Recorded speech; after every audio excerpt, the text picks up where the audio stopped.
Hello and welcome to the Digital Pill, weekly wisdom for today's FMCG digital directors. This week we're going to talk about managing stakeholders. I remember when I got my first e-commerce director role, one of the biggest things that changed for me was just the number of stakeholders I had. Suddenly I found myself working across all the brands and almost all the retailers in the company. And so the number of people who I needed to keep on site, updated and engaged just went to the roof.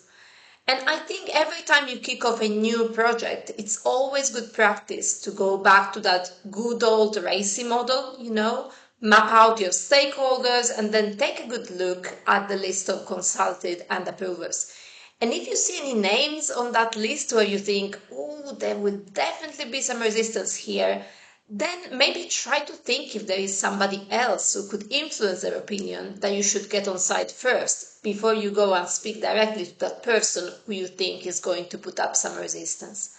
And the other thing to think about is how do you smartly involve all the consulted people in the right way and order. Now, realistically, in a large matrix organization, you won't have time to have one-to-one conversations with literally everybody involved before the project kicks off.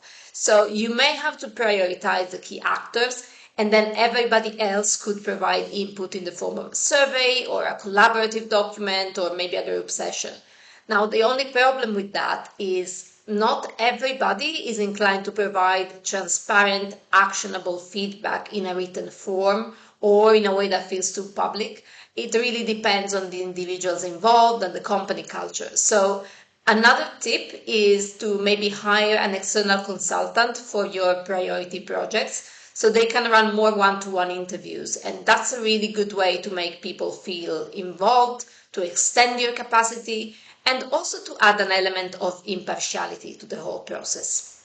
That's it for today.